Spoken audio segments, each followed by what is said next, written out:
thank you all for coming. Delighted to have you here. I would say special thanks to our friends with JETRO. I think this is the 8th year that we've had this conference, and I've looked forward to it every year because it's a way for me to learn and deepen an understanding about both Japan and this important relationship. This year, of course, we're exploring a much wider topic, and that is both Japan and the United States really have been engaged in serious, deep thinking about the internationalization of the Asian economy and the geopolitics that flows from that. And we have different points of view on it, but we have very strongly reinforcing points of view as well. We're going to explore all of that today, and I look forward to hearing our panelists and want to say thank you to everybody for it. Let me immediately turn to the introduction. Congressman McDermott is unique these days. I wish there were more members of Congress that would take a larger vision of their national leadership role. Too many of our members of Congress are really absorbed with just their own constituency. But Congressman McDermott early on saw and was asked by Tom Foley to take a larger vision, and because of that, he is the leader of the U.S.-Japan caucus in the Congress, and I believe has been to Japan 20 times, and has had a long-standing, deep tie to Japan, and is, as we all are, a deep admirer, therefore. And I think this is one of the reasons we asked him to come to be with us today to keynote this presentation, because he does represent, not too many people, honestly, are thinking about foreign affairs in Congress these days because we're so absorbed by the recession and the election and everything else. But we're lucky to have a man who is thinking about this and has been thinking about it for 20 years. And so we're grateful for his leadership, both on ways and means and in trade policy, but especially on looking to Asia and especially looking to Japan. So without any further delay, and I will, by the way, Mike Green will come up and help moderate the questions. We may have a short period of question-answer period before the congressman has to leave. But would you all please join me in welcoming Congressman James McDermott. Thank you. Thank you. Okay, we'll take this down, and I just undid the computer, so somebody will have to come up and fix that problem. I don't know if you should start by disconnecting the electronics, but I'm still accustomed to using paper. Good morning. It's good to see all of you here. We just had our annual visit from the members of the Japanese Diet to the United States. We've been going back and forth under a program under Henry Now at George Washington University for some 20 years. And of course, in that period of time, some of the people have gotten older, and some of the people have gotten more senior in the Japanese government and the American government and have risen up. So I've had friends from the defense ministry all the way to the environmental ministry, and people I've known for 20 years, very, very good friends. In fact, I was in the home of one of my good friends, Matsuda-san, in Sendai City about 6 months before the events of last year. So I know the area, and I spent a couple days trying to find him when that all occurred. When I got a hold of him, he said, "Oh, don't worry about me, don't worry about me." He said, "There's a few cracks in the walls, but everything's all right." And that's the nature of my involvement, has been both politically and on a friendship basis with a number of Japanese, and have gotten to know them as human beings. These kinds of conferences, it seems to me, are exceedingly important at this time. It is hard, as John just said, to find anybody in Washington, D.C. who's thinking about Japan. I remember when I came to Congress 24 years ago, those were the days when members of Congress were putting Toshiba television sets on the Capitol steps and beating them to pieces with sledgehammers. And a whole host of things were going on when I arrived. The transformation in our relationship with Japan, trade-wise and internationally, is enormous. And I think that in some ways, the sort of lack of interest is more a result of success, in that things have gone reasonably well between us and the Japanese over that period of time, and it has become less of a flashpoint in our thinking here. Now, each morning when I wake up, I live in Seattle, and I look out my windows to the west at over Puget Sound and over the Olympic Mountains to Asia. The United States was certainly founded by Europeans, and it is easy in this country to be very, very involved with what's going on in Europe. But in my city, we live with the truth that the economic activity in the future is going to be dominated by what happens in Asia. We have one of the largest Asian American populations in Seattle. And we've got Google and Microsoft and Starbucks and fishing and insurance and a lot of other things that we're doing business with people from Asia, including Japan, on a regular basis. Every day the cargo ships come in, pass right in front of downtown Seattle, and into the ports of Tacoma and Seattle, Costco and Hyundai and Japanese companies. And what we're looking at is Seattle is really Chicago West.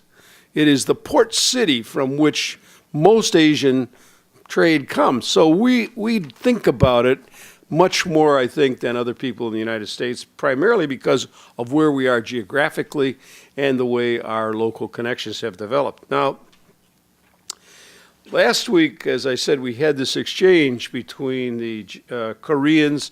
The Japanese come on one day, and we have a day of discussions back and forth about things. Then the next day, the Koreans come in, and we have a sort of a three-way. And we've been doing this for quite some time, as I said. We talked about a number of interesting issues, but underlying them, there's one underlying thing that jumps out as an assumption, much more than in the past. It's how we see economics and national security as two sides of one coin, really, if you think about it. The economics of national security are simple, but on the other hand, they're very complicated. People who trade together don't usually go to war with each other.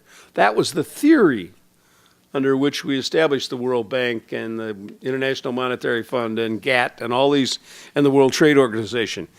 That's simple enough, but that's about where the simplicity ends. We are now at a state in the South China Sea where each of the bordering countries is busy staking out their territory. Who has what?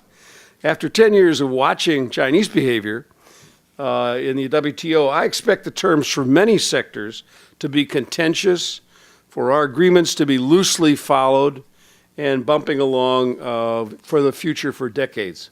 This is to be expected, really. We don't get any real peace and stability in the Atlantic area until after the Second World War and the creation and full-throated agreement of NATO. NATO, in many ways, was, as you see it as national security, but really it's the other side of the coin of really what's going on economically. We've not been there yet in Japan or in the South China Sea. Now, Japan is focal, domestic point, dealing with this, but they are also dealing with their own issues. A proposed tax hike, we know how popular those are in the United States. They're like, well, a skunk at the picnic, as we say in America. Anybody wants to talk about taxes, you got real problems. And they have a flagging economy, much like ours. And they're rebuilding the Tohoku area and making big decisions about what steps they're going to make in the energy sector. These are really big domestic issues to settle. They've got internal things. And listening to them, as some of you know, for many years, Japanese politics was one party. LDP ran everything, and it was just a matter of which faction you were in as to what you did in the economy. But with the rise of the Democratic Party of Japan, you have now got, as they call it, a twisted parliament, and they keep hoping it's going to get untwisted at the next election, but they're having somewhat the same experience as the Americans are about, I never thought of calling our Congress twisted, but that may be a good way to describe what's going on right now. Now, I'll talk about the meaning of Japan and the TPP in a moment, but the view of Japan's public on TPP is not good right now. If you're thinking about Japan right now, it's important to understand where they are as a country and how they're viewing their own situation and the world right now. When we do this legislative exchange, it's been interesting since last April, or since last March when the tsunami occurred and the difficulties with nuclear power came to the forefront. Almost any meeting you start with Japanese members of the parliament, Diet members, immediately the issue of nuclear power comes up, or nuclear threat, or the residue. It is seared into their consciousness what this meant and how terrific or horrific it was for the Japanese population. Most Americans don't have that sense of what it meant to the Japanese when all that went on after the tsunami. And it is, I'm a psychiatrist. So psychiatrists always listen to the first thing you say when you come in the door, because that's the thing you gotta say. And they listen to the last thing you say as you go out the door, because it's the one thing you wanted to talk about but were afraid to say it just as you're going out the door. Well, meeting with Japanese parliamentarians, this issue comes up immediately, and it is clearly in their minds as well as in the public mind. And I think that everyone, if you don't get anything else out of this, don't underestimate the impact of March 11th, 2011 on the Japanese. Now, it is now, this year, when they came, every speech, practically speaking, anybody started, at dinner, welcoming, or at starting of a session, there was always a thank you by the Japanese to the Americans for the part we played in helping them during this period. It is, you have to understand how much they feel that. I always say to my colleagues, you need to travel. You need to go and meet people and figure out what they really think. I never understood the Koreans' feeling toward Americans and the Korean War until I was there recently with Gary Locke and Charlie Rangel, just before the Korean Free Trade Agreement was signed. When we were there, they took us and showed us the war memorial and talked about it and talked about it and talked about it. And it struck me that they were grateful to us and to Charlie Rangel, who was wounded there, because they recognized that the fact that they were South Korea was because of us, because we had helped them, or they would be North Korea.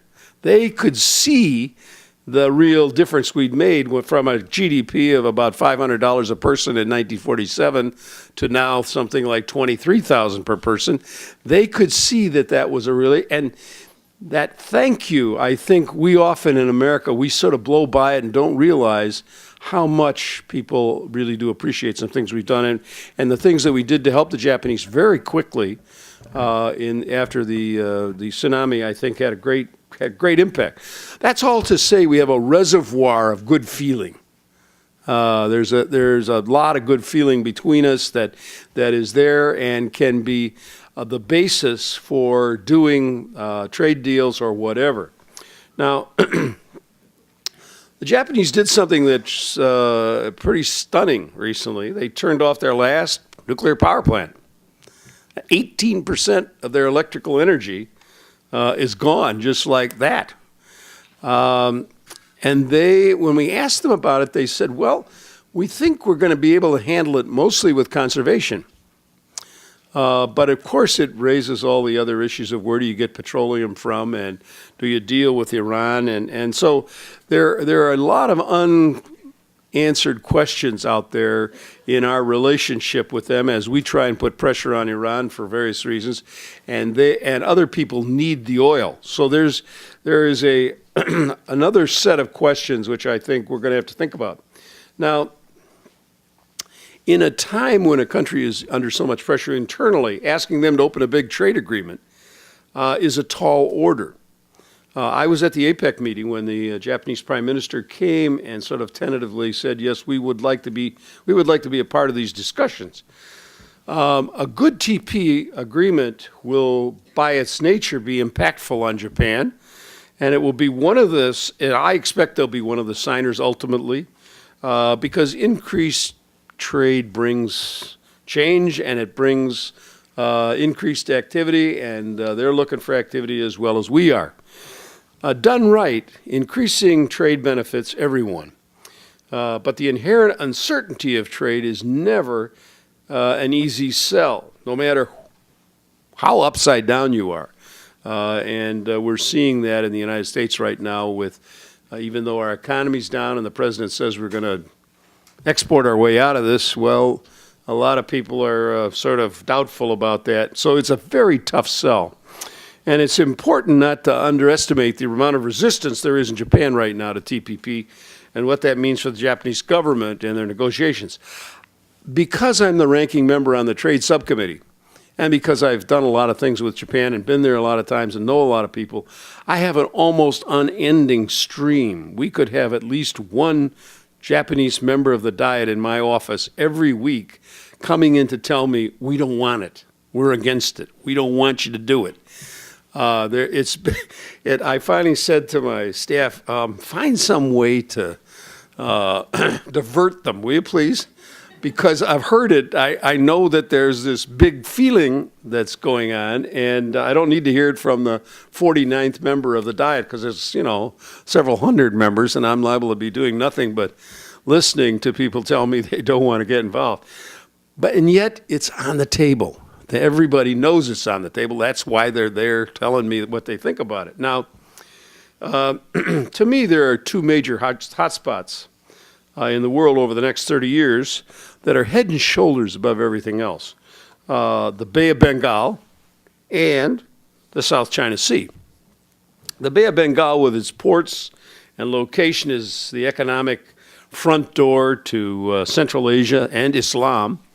It is a hotspot that has certainly shown its ability as a source of conflict, and it has a huge economic promise that's not been realized yet. So there's lots of things yet to go on in that area. South China Sea is kind of the other way around. It is already the second largest trading corridor in the world. Over the last 60 years, it has grown economically, enormously, led by a resurgent Japan. Then China joining the tide in the late 70s, and then the rise of the Asian tigers in the 1990s. And it is an area that just seethes with activity. It is more recently that the South China Sea's potential for multilateral conflict has become clear to everyone. And the conflict there could have global consequences and impact the U.S. directly. People think there's some oil underneath of it. Well, if there's oil under anything, well, now that's my place to drill. Or maybe I can drill on a slant and get over there. And there's all kinds of things foaming around. Okinawa is 125 miles from Taiwan in the South China Sea. So Japan is just the northern edge of the second biggest trading lane in the world. It's right there. And of the countries that ring the South China Sea, there are several in TPP. And among them are Japan's top import and export partners. Japan's other major trading partners are Korea and China. So instability in the South China Sea is a chief interest to the Japanese economic and security interests and a top priority for us. In TPP, we are not only working on the largest FTA area in the world, 650 million people, but one whose heart is the South China Sea. So the question of Japan's entrance into TPP is central to our thinking. no matter whether Japan enters or not. It's going to always be there on the table. We have to think about how are we going to deal with this, because we have mutual interests there. We share a lot of mutual interests.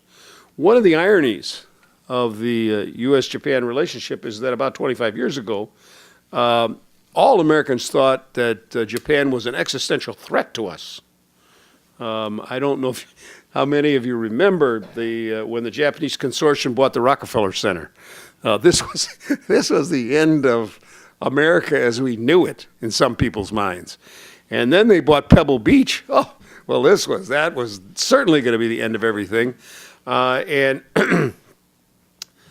some people, I remember at that time, people talking about the fact that we got to pass a law about how much of our country can be owned by the Japanese. I mean, it was so much fear about that. Well, times have changed.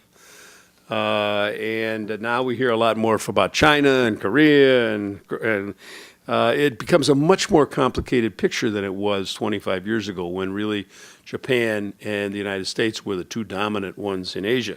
It's understandable that China is such an interest to us, but in the United States, I think our media and the public, to be honest, doesn't always take the long view, and I think that's an understatement of the first rank.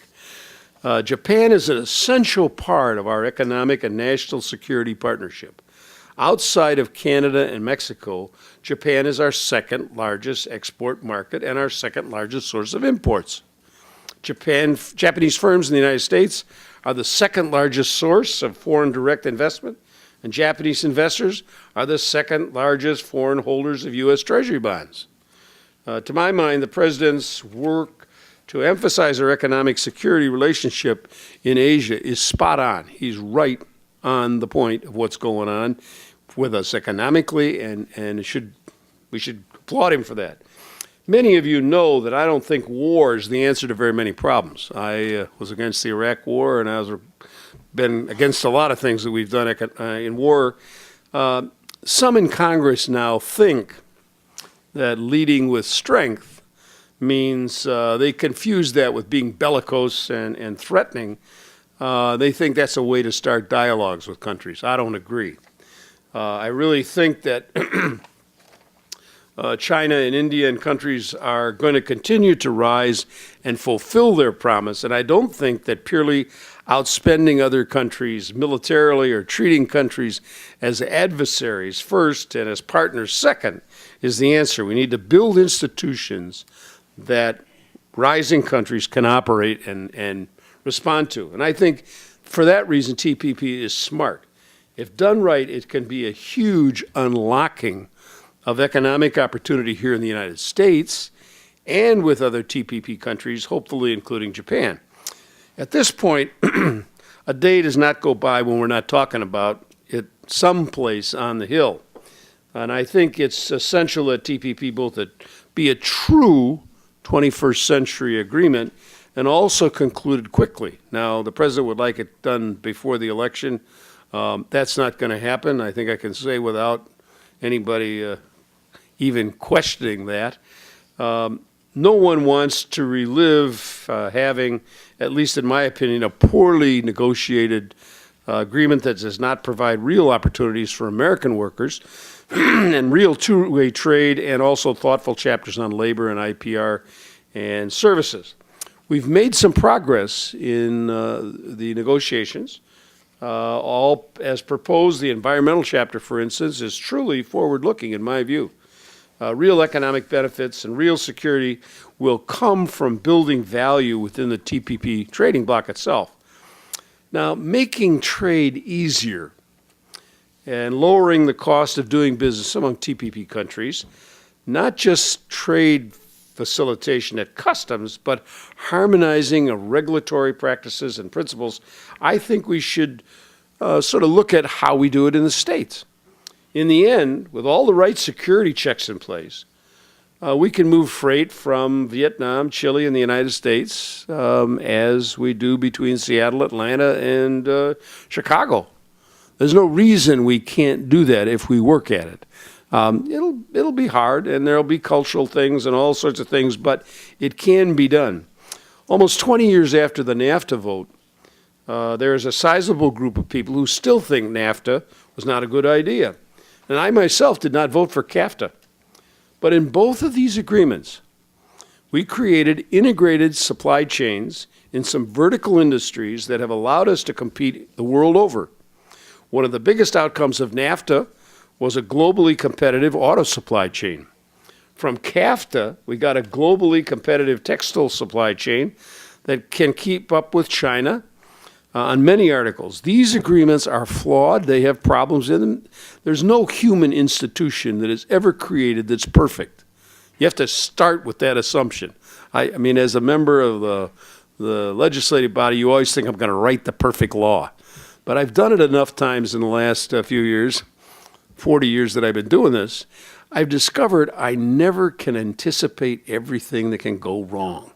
So you have to make an assumption that nothing is perfect, but they have allowed some industries to survive here in the United States that would have gone away otherwise. TPP carries fewer of the human rights issues than we saw in CAFTA, and fewer of the market issues we saw in NAFTA, and TPP is much larger, with a much faster growing consumer and business market for the U.S. goods and services. Done right, I think it can be a big engine for the U.S. economy and American jobs. Now we're getting to the hard part in the negotiation, market access. Negotiating tariff levels down on particular goods in a harmonized tariff schedule is where there will really be determined if TPP is going to make a big difference or just be another FTA. I hope that the negotiators will be bold. We will see where the tariff levels, the carve-outs, and the tariff phase-outs are, and then we'll know whether we got something really 21st century or did we just get a kind of a rerun of what's gone on in the last century. On the excess question, I think there are many would like to have all three as soon as possible. For those three involved in TPP, it would represent a huge percentage of our trade. I think Canada and Mexico entering is mostly a timing issue. I think that Canada and Mexico's non-tariff barriers are manageable, and their areas of sensitivity would be manageable too. With Japan, if Japan is willing to deal with its sectoral issues, like autos and agriculture and others, and they don't impede the timing of the agreement, the Japanese entry could be a great development. There's lots of questions in this country about whether they can actually negotiate anything around autos and around agriculture. Everybody knows about rice.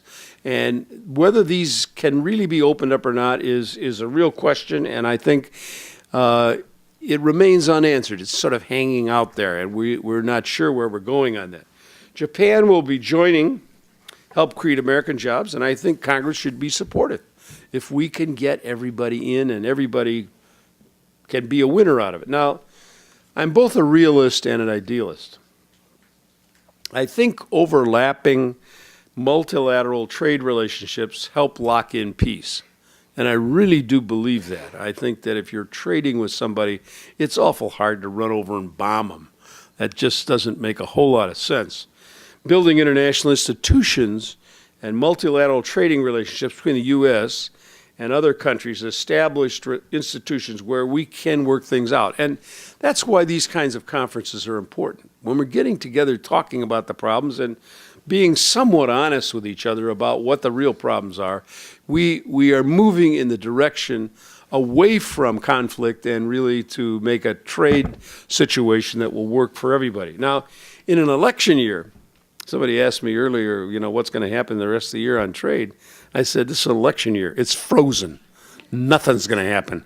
Nothing's going to happen from now till the 8th of November. Now, when 8th of November happens and we know what the next game is, we're pulling all the cards together and shuffling them, and we're going to make a new deal, and it's going to be the election. And at that point, people will say even more, they'll say more extreme things through this election. Please don't listen real carefully to what politicians are saying during the election, okay? I mean, understand it's an election. People say stuff, and some of it may be possibly true, and a whole lot of it is to influence people to vote for them. Whether it's true or not is sort of incidental. And I think that Japanese elections, I know, are somewhat similar to ours in that regard. And there are people who have accused the president of doing too much or too little and blah, blah, blah. And so I don't want you to pay much attention. Just understand we got to get by this period to where we can get back to work. Now, people have accused the president of not doing enough with Asia, and I don't agree. I think we are exiting an era of war, frankly. One of the tragedies of the last 10 years is that we have come to think of war as normal. We have been almost continuously in wars since Vietnam. And too many here in the United States have come to think that a large international conflict is just another acceptable means of settling disagreements. I don't think that. I think any further adventures like the ones we got into recently in Central Asia are simply not in our best interest, and they're not in the world's best interest. And in fact, we ought to do everything we can to stop them and get out of them and settle them. So, but to appear politically strong, I think too many in the United States resort to militarism and extreme rhetoric to take a position of strength. And that's what you're going to hear over the next little while. I think governing and statecraft require elbow grease much more than they should include weapons. I'll give you an example. There are some people out there who are talking about our first budgetary and national priority should be to build a bigger Navy. Now, I was in the Navy. I was a naval officer during the Vietnam era, and so I got my loyalties to which branch is the most important. But more ships, bigger ships are not the answer to our international relationships.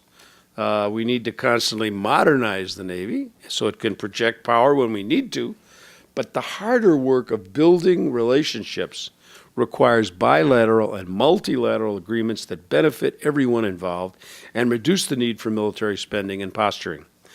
For a while now, the administration has been working with the APEC countries on a green goods and services agreement. Working together with all of the APEC countries are going to lower tariffs in an important new era of the economy, renewable energy, climate adaptation and mitigation technology, solid and hazardous waste products. There are hundreds of items that in all APEC can lower tariffs on quickly in just a few years if they work at it. It would be a boon for jobs and for the economy and good for the environment. And Japan can lead the way. They have the technology, they have the mentality to do it. If they're able to cut their electrical use by 18% by conservation, you are talking about people who understand about what has to be done in the green economy of the future. Now, with the Japanese, we have forged a forward-thinking tariff reduction coalition at APEC that is making much quick progress, one that labor and industry both think is a great idea. Even the Chinese are learning to lower tariffs is good offense. There are other issues afoot. China is pushing Korea and Japan into FTAs. China's FTAs have not been very valuable, but they're getting a lot of them done. It's like standing next to an elephant. You sort of, well, if the elephant wants to do it this way, I guess maybe I'll figure a way to live with that. And so these FTAs are there. I'm not sure how much good they're doing, but it tells you about China's newfound influence economically. And I'm sure you'll be discussing that later in the day. There's a recent book by a guy named Friedman, not Tom Friedman. This is, I think, George Friedman, called The Next 100 Years. And he lays out the countries that we are going to have to deal with in the next 100 years. A couple of surprising ones, Poland, Turkey, and his third one is Japan. He says, although it is sunk down below the radar screen, it's going to come up over the next few years. And he makes a very interesting case in the book about why we should be strengthening our ties and advancing our ties with Japan, not sort of ignoring them and saying, well, you can't deal with the Japanese. Now, I'll leave you with one additional thought. I've been to Japan almost 20 times. I understand, I do sumi painting. And as you know, sumi has lots of blank places in it, and there are lots of, you got to get the meaning of the blank spaces as much as where the lines are. And sometimes we don't pay attention to Japan because it's quiet right now.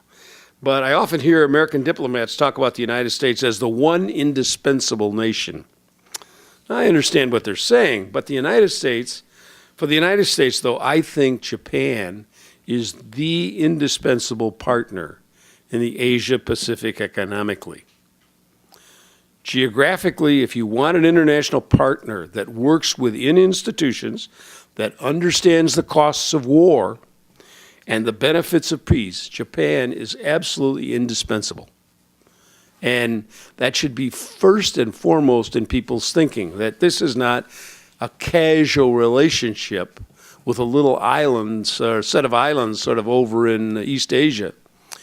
It is a reality that we have experienced over the last, through certainly all of our lifetime and our parents' lifetime, we have seen the evolution of our relationship with Japan. And it is, in my view, in as good a shape as it's been in. Are there problems? Of course there are problems. There'll always be problems as long as there's human beings.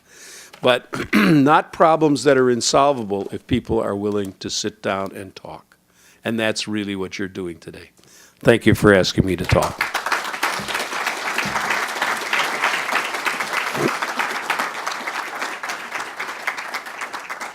I have a few minutes for a couple questions. If somebody has anything they want to ask, I know everything, and and I don't know anything. Well, you see, they're ready to hear the next speaker. Oh, okay, I got one over here. Meredith Broadbent, CSIS. Can you talk a little bit about Trade Promotion Authority and whether you're going to need that and when? I'm sorry, I can't hear you. Trade Promotion Authority, do you need it? Trade Promotion Authority. Can you speak Fast about track. Yeah. Well, you know, I said earlier to some people as we were sitting in the green room, one of the problems that is really, it troubles me a lot. I'm been here a long time and I've seen a lot. And when George Bush was president, George Bush Sr., and the Democrats were in control of the House, and they came to us for fast track authority, we gave it to them. It was, I mean, hey, look, trade affects everybody, Democrats, Republicans, the whole economy. What we do as a country going abroad, we want to give the president a strong hand to sit and negotiate. And the fast track authority has expired. And we are now in a situation where there's no trust between anybody. And unfortunately, that is a very, very difficult situation to deal with. I think that if we are seriously going to do TPP and some other things in the future, we are going to have to consider again the opportunity for the president to have the power to go and negotiate and come back and expect an up or down vote. Now, how we write the language about what consultation has to go in between before the signed agreement is really the question. Lots of times the Congress says, well, they never came and talked to us about it. They just went off and did whatever they wanted to do. Well, that's only because we did not insist that they talk to us before. We are now insisting, and I have one particular area where I'm very concerned. That's the whole question of access to medicines. And the whole pharmacological patent question, and how do you deal with that to protect developing countries' ability to have access to medicines if they can't pay the going price in the first world. So I think that trade agreements have to be written very carefully, and if the president writes one and signs one in which he makes it hard for developing countries, I'm going to be opposed. But I got to say that up front, and I am now saying it publicly up front, so that he understands that I feel very strongly about that issue. And I think members of Congress are going to have to be more upfront, really, about where they stand. But I think we should give the president fast-track authority, because it's hard for the president to go and sit down with somebody and say, well, let's work this all out and we'll get it all signed here. The guy across the table is going to say, or the woman across the table is going to say, well, what good is this? You're just going to take it back to the Congress and they're going to rip it all up and change it all. And so what is this agreement we're making with you? I mean, it puts the president in an absolutely impossible position. So I personally think that there needs to be a careful interaction between the House and Senate and the president around writing a fast-track bill. And then I think it's essential for the president to be, he's in a very strong position sitting at the table. Yes, sir. Congressman, do you have time for one more? Yep. Okay. Mr. Congressman, thank you very much for your remarks. We're in the process with TPP of trying to reach a 21st century trade agreement. Based on some of the reports out of Dallas just this past week, we seem to be getting hung up on some 20th, if not 19th century issues like sugar and things like that. What's your sense of our ability to lead this 21st century agreement by setting a strong example for Japan and these other countries to take on some tough issues if we can't deal with sugar? I have said publicly, and I will say it again, we have to deal with our own agricultural subsidies. We can't point at the Japanese and say, you guys are doing things with rice when we're doing things with cotton and with a whole variety of things. I really think that there's an old cartoon that some Americans will remember named Pogo. He was an alligator in the swamps of Florida.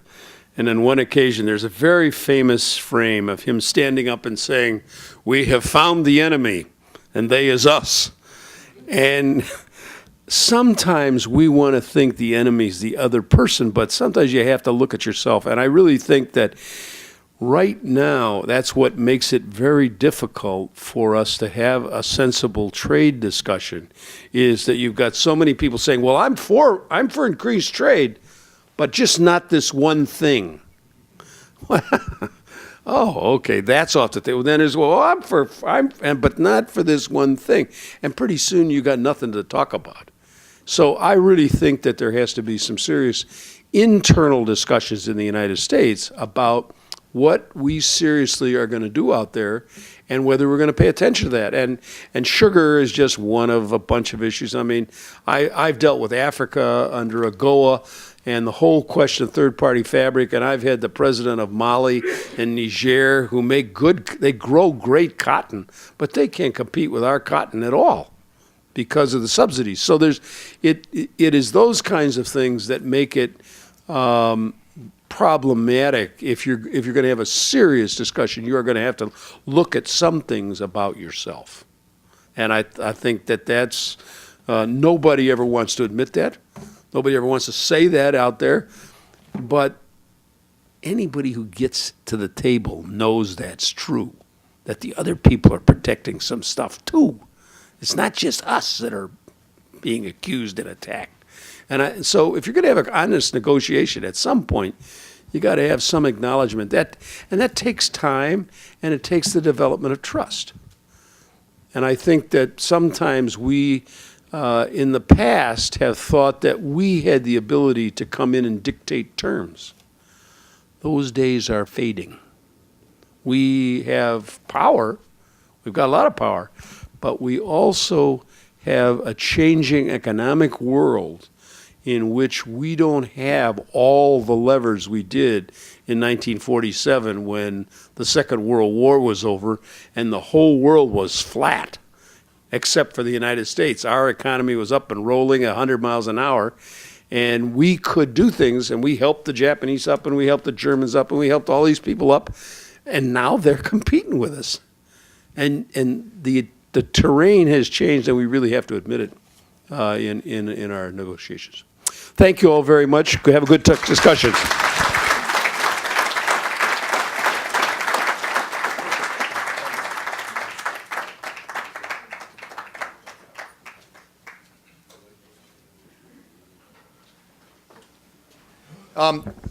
We're actually not taking a break yet, but there is coffee if you're desperate.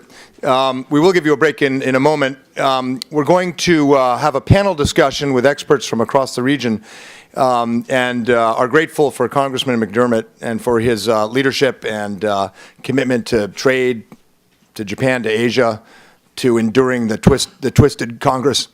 And we're going to hear now a Japanese perspective from our co-host for this JETRO CSIS conference. Mr. Hiroyuki Ishige is the CEO and chairman of JETRO, the Japan External Trade Relations Organization. He's had pretty much every job in METI that you would want. Small and medium enterprises, natural resources, heavy machinery, trade policy, and then Vice Minister for International Affairs before becoming the CEO and chairman of JETRO last October. So he's going to give us a brief overview from the Japanese perspective, and then we'll turn to our panel. Ishige-san, thank you.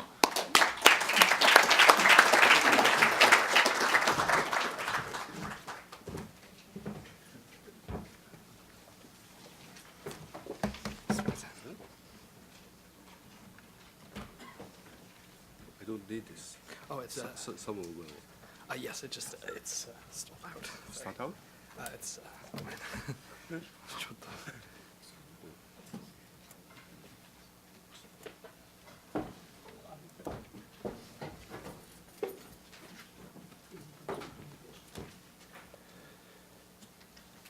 Thank you, Michael, for your kind introduction. Good morning, ladies and gentlemen. I'm Hiroyuki Ishige of JETRO. Just before me, I heard a very encouraging and insightful speech. I'd like to express my sincere gratitude to all of you for joining us today. Let me extend my deepest appreciation to Ambassador Yaito, whom I met yesterday. As always, when I come to United States, I try to read him because he is a kind of teacher, professor for me. So today I have great pressure. He is now checking the student is really doing his job well or not. Anyway, I'd like to thank Dr. John Hamre, head of CSIS, and Dr. Michael Green, senior advisor and Japan chair, as well as their colleagues at the CSIS for their dedicated work. JETRO has held this annual seminar here in Washington, D.C. since 2004. And today's seminar is the 7th. Dr. Hammer said 8th. I don't know. What is the difference? Why the difference is? Anyway. In addition to the U.S. Participation in East Asia Summit last year, we have also seen progress in negotiations regarding the Trans-Pacific Partnership and deeper discussion about the potential FTAP. Under the circumstances, we decided to rename this seminar the annual CSIS-JETRO Conference on Asia-Pacific Regional Economic Integration and U.S.-Japan Cooperation. It has been 14 months since the Great East Japan earthquake, and I would like to express my appreciation to the United States for your tremendous support. As you are aware, the U.S. conducted Operation Tomodachi in the wake of the calamity, deploying some 24,500 personnel in rescue and aid. It is also supporting Japan's recovery through a public and private partnership called Tomodachi, aimed at strengthening cultural and economic ties. Thank you very much indeed. The afflicted Japanese economy achieved a rapid recovery.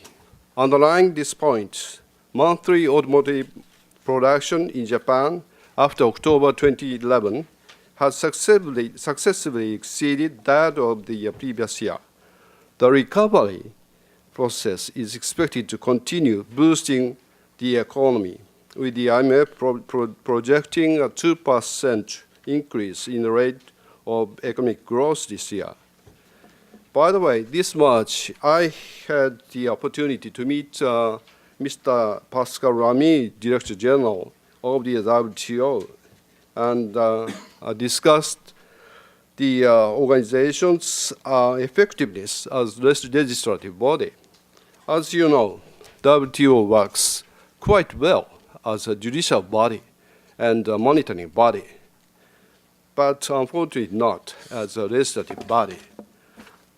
The conclusion of the GATT Uruguay round in 1994 and the establishment of the WTO the following year has made drastic progress in creating multilateral economic frameworks. However, the WTO has not been able to create sufficient rules in fields such as competition policies, investment, intellectual property, subsidies, and government procurement.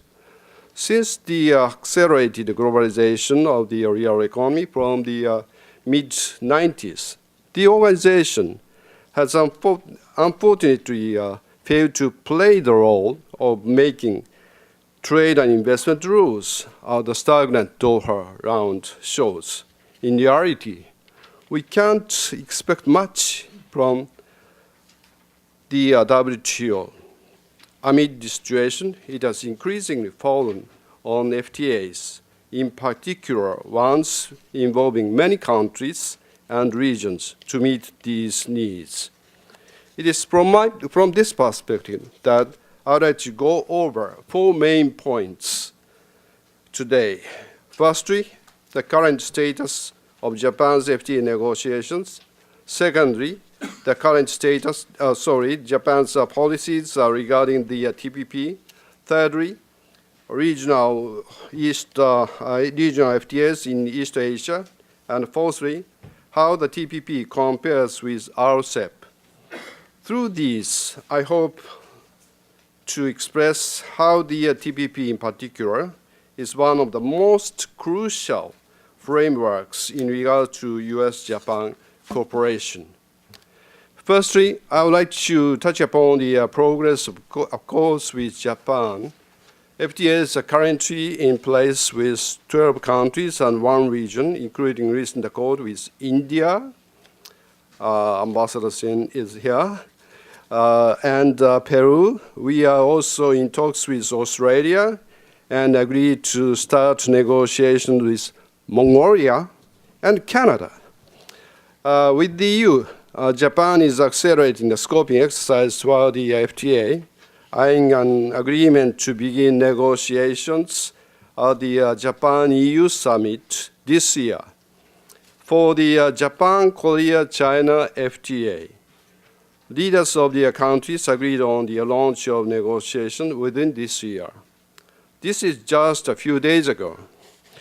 In addition, Japan, Korea, and China signed the trilateral investment agreement on May 13th at the China-Japan-Korea Trilateral Summit. In accordance with international standards, the agreement covers procedures for dispute settlement between investors and signatory countries, freedom of remittance, enhancement of protecting intellectual properties, and prohibitions of excessive request of technology transfer. These agreed contents will be key components of the trilateral FTA. This conclusion will contribute to the further promotion of investment and economic activities of the 3 countries even further. Japan has made headway in expanding its networks of FTAs. But what of a comprehensive policy to guide it?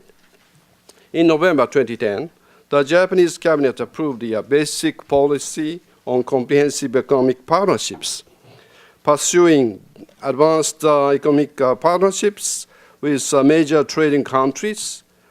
While continuing this policy, the current government also reiterated the importance of these partnerships in the strategy for reverse of Japan last December, an outline to restore the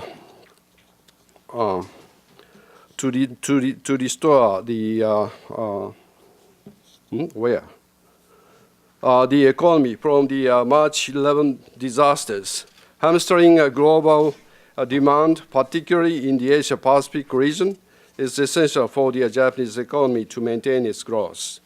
To contribute to global economy, Japan must advance these economic partnerships and spearhead new trade and investment rules. It is from this perspective that we move toward the early launch of negotiations on regional economic frameworks such as Japan-China-Korea FTA and ASEAN +3 and 6. It is also from this perspective that we pursue discussion with related countries over the potential to join the TPP. Our ultimate goal is the formation of the free trade area of Asia-Pacific. Secondly, I would like to go into the Japan's policies regarding the TPP. During the APEC summit in Hawaii last November, Prime Minister Noda stated that Japan, which has built its prosperity as a trade power, must harness the growing potential in the Asia-Pacific region. Through the comment, the Premier stressed the meaning of the country's decision to begin discussion towards participation in TPP negotiations. In the APEC summit, Prime Minister Noda stated that Japan would play a proactive role in the realization of FTAP. This declaration proved to be a real game changer. Canada and Mexico soon followed expressed their own interest in opening dialogue regarding TPP negotiations. Asian countries such as Thailand and the Philippines also showed their interest in TPP. Since that time, Japan has been engaging in lively discussion. Participants in TPP negotiations have generally supported the participation of Japan. We have been conducting Director General level discussions with the USTR. As you are aware, the leaders of the US-Japan summit of April 30th agreed to continue to advance the ongoing bilateral consultations on the TPP between the two countries. The TPP has also been drawing a national attention in Japan. Nationwide government-citizen dialogues on the TPP have spurred free and open debate. While some claim that TPP may take a heavy toll on the domestic agricultural sectors, fostering more competitive agriculture is essential in the global market. The Japanese government considers revitalization of the industries of food and agriculture as an imminent challenge and set up suitable basic policy and action plan. Based on this, the government will take 5 years to intensively strengthen the competitiveness and structure of the industries and promote regional development. Among the objectives is the expansion of agricultural product exports. Thirdly, I would like to touch upon the regional FTAs in East Asia. Conclusion of a regional FTA centering on ASEAN and Japan-China-Korea FTA is another key to achieve FTAP. In regards to the first accord, Japan stated in the East Asia Summit last November that the country would be at the forefront of building frameworks towards economic partnerships, which included not only the TPP, but also ASEAN plus 3 or 6. Many participant countries supported this. This has apparently been proposed as the Regional Comprehensive Economic Partnership, RCEP, at the recent Asian Summit, ASEAN Summit. At the ASEAN Summit, the leaders welcomed the decision to establish the working group on trading goods, trading services, and investment, taking into account the joint proposal by Japan and China. The RCEP is not merely a concept proposal, not merely concept on paper. Progress is already underway. I believe that involvement in both frameworks of the TPP and RCEP will enable Japan to act as a bridge between the US and East Asia. Japanese companies are making increasing use of FTAs in East Asia, in particular ASEAN. A JETRO survey conducted last December showed that over 40% of subject Japanese firms utilize FTAs. Along with regional liberalization and rulemaking for the region through FTAs, development of infrastructure is indispensable for the growth of East Asia. Prime Minister Noda stated at the East Asian Summit last November that enhancement of connectivity linking ASEAN with other countries throughout the East Asian region is essential, and related parties should promote development according to the comprehensive Asian Development Plan. This plan was completed by the Economic Research Institute for ASEAN and East Asia, a so-called area in which JETRO has been involved. The plan lists about 700 projects per region at total investment cost of $390 billion US.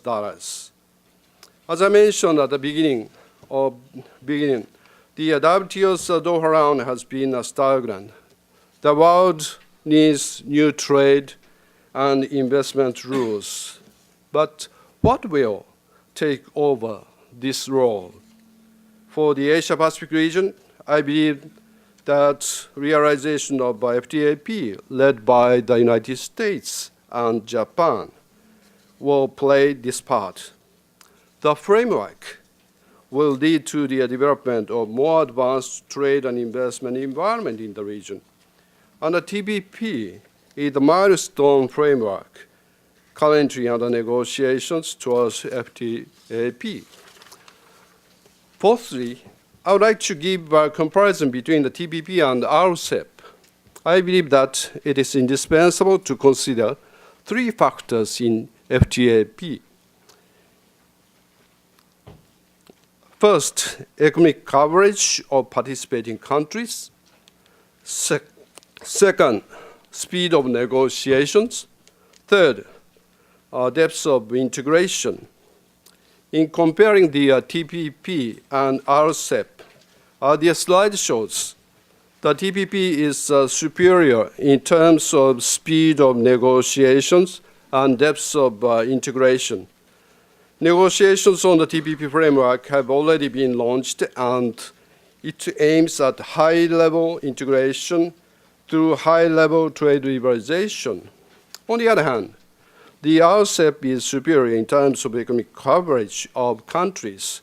The current TPP includes 9 countries, with the RCEP plans to include all ASEAN plus 6 nations. That means 16 countries.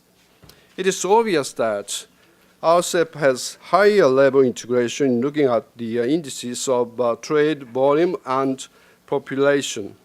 Another disadvantage of TPP is that it does not currently include the 6 Asian economic powers of Japan, China, Korea, India, Indonesia, and Thailand, all of which are planned members of the RCEP. The TPP inevitably needs to invite major countries in Asia, if it is to play a temporary role in making world trade and investment rules in place of the WTO, without these economies, it will fail to gain vital unifying power. Without such power, China will never join the pact, and the TPP will never lead the world in trade and investment rulemaking for the 21st century. For these reasons, the greatest need of the TPP is expansion of economic coverage. From this viewpoint, I would like to show you figures of projections in the case of Japan, Canada, and Mexico joining the TPP.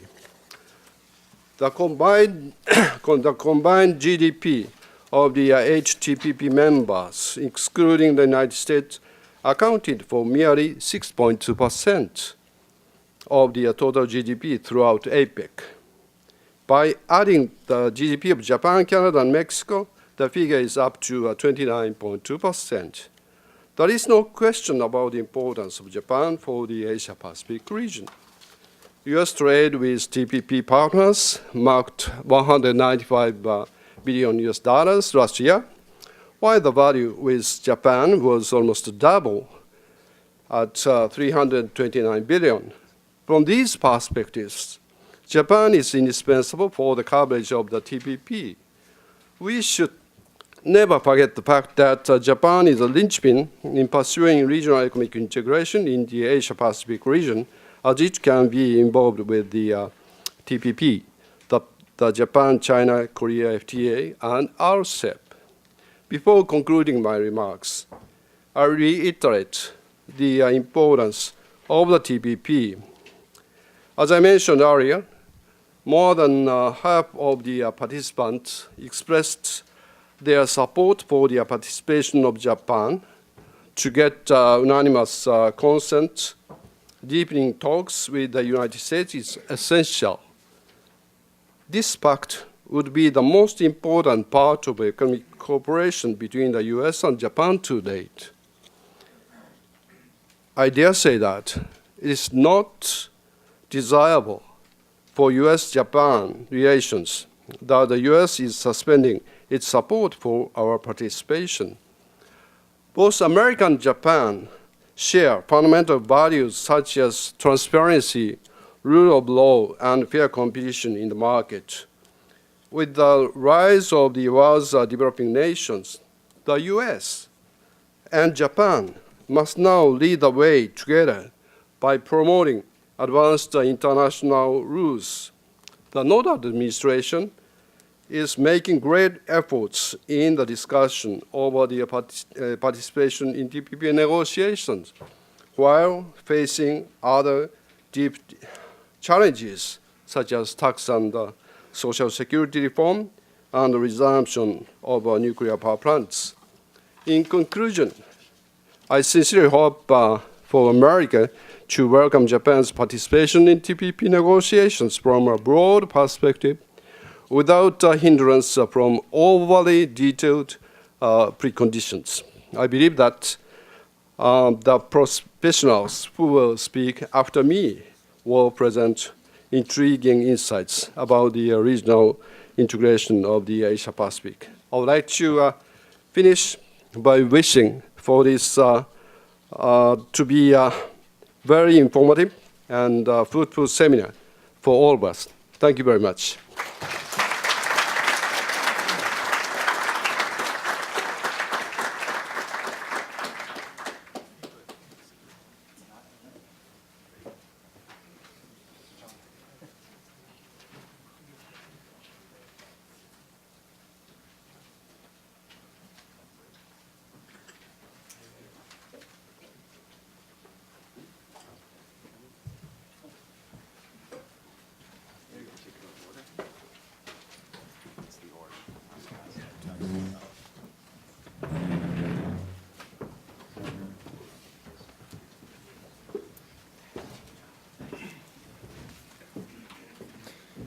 So we are now in the middle of our seventh, Dr. Emery said eighth, so he may have done one that I missed, but we're now in our seventh CSIS-JETRO annual conference on what used to be called the East Asia Economic Integration, but for the past few years we've called Asia Pacific Economic Integration.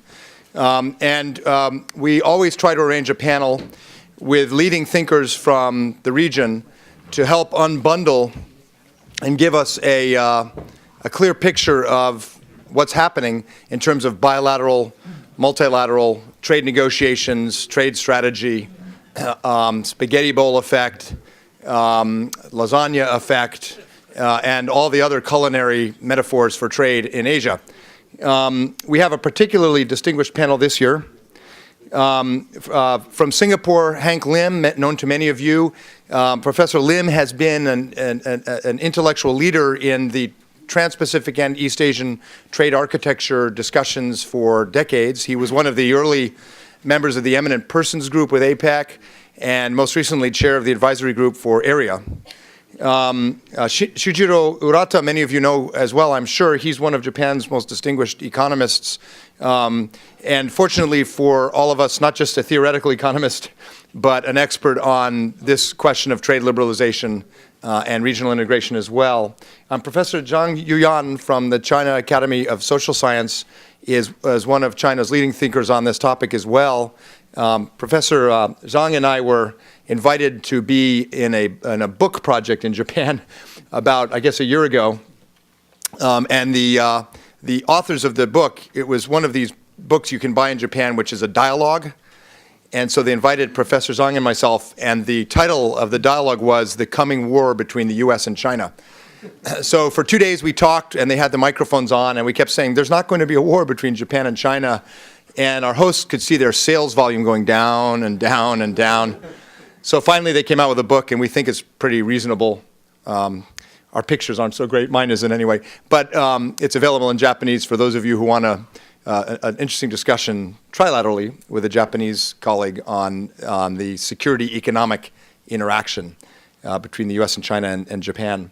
And finally, my colleague of many years, Matt Goodman, will comment on the previous speakers' presentations. Matt, as you know, is now the Simon Chair for International Political Economy at CSIS. He came out of the Obama administration, where he was essentially the Sherpa for the East Asia Summit and many of the other new trade and diplomatic multilateral forums in Asia. He also worked in the Bush administration with me and was in charge of Asian economic affairs then, and has worked in the private sector in Treasury and got his start with me at CSIS in the advanced Japanese class, where I learned very early how to say in Japanese whenever economic issues came up, because it was just the two of us, Matt, what do you think about that? And filibustering. So I'm going to do that again today and ask Matt to comment on the presentations from our distinguished panel. So the sequence of order, I'm sure, is on the agenda, which everyone has in front of them except me. Professor Urata, thank you. You can stay there or come up here, whichever you prefer. You want to come up here? Might be better. I like to use PowerPoint. That's right.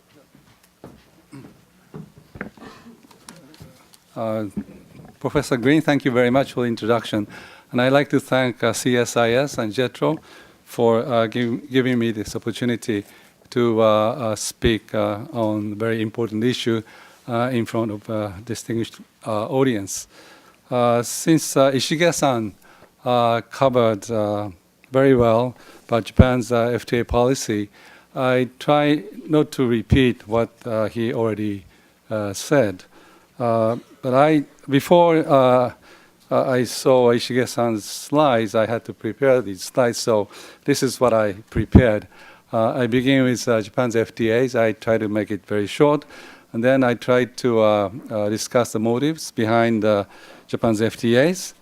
And then I turn to Japan's economic problems. We are faced with many challenges, not only because of the disasters that we had last year, but we had structural problems. And I'd like to, and also there's an increasing importance in foreign trade relationship, foreign direct investment relationship as well, of East Asia. And given that discussion, I'd like to argue that in order for Japan to achieve economic growth, to improve living standard of Japanese people, we need TPP, FTAs, and that's the argument. That's the point I'd like to argue strongly. However, we are faced with strong opposition, particularly from agriculture, and then I'd like to give some concluding remarks as to what Japan should do. 15 minutes, 10 minutes, 12 minutes left, I guess. Okay. All right. So I just skip these. If you find a way to get in TPP, you can have 15. All right. Okay. This is a list of Japan's FTAs. 13 of them, 3 are in negotiation. Although one with Korea is now suspended. As for the coverage, they call it trade coverage. For Japan. Japan's trade with FTA partners account for 18.7% of Japan's overall trade, which is much smaller compared to corresponding figure for the US, Korea, and so on. So we have a lot of space to catch up. Now, recent developments. As for Asia, recent developments in FTA, for Asia Pacific, as Ishige-san explained, FTAP has been agreed to be one goal for APEC members. And in order to achieve FTAP, there are 3 pathways. One is TPP, another one is ASEAN plus 3, and the other one is ASEAN plus 6. So this is the frameworks that have been discussed by APEC members. Okay, and as for Japan, Prime Minister Noda wants to join TPP negotiations, but he has not really declared that Japan is going to, or Japan is ready to join TPP negotiations because of strong opposition in Japan. As for recent developments and regional frameworks in East Asia, ASEAN plus 3, ASEAN plus 6, and now RCEP, as Ishige-san said. Some people call it ASEAN plus plus. Plus can be anything, 3, 1, 2, 3, 4, 5, whatever. So these are ASEAN plus plus frameworks. And then CJK FTA. Sorry, I said understudy, but only last weekend, CJK leaders agreed to start FTA negotiations within this year. Japan wanted to declare much sooner, much earlier start of negotiation, but apparently Korea was not ready.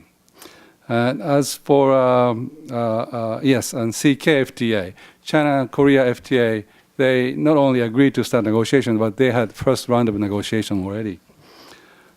Okay, sorry about these Japanese letters, Chinese characters, but we have better picture that Ishige-san provided us with, so please replace this with Ishige-san's picture.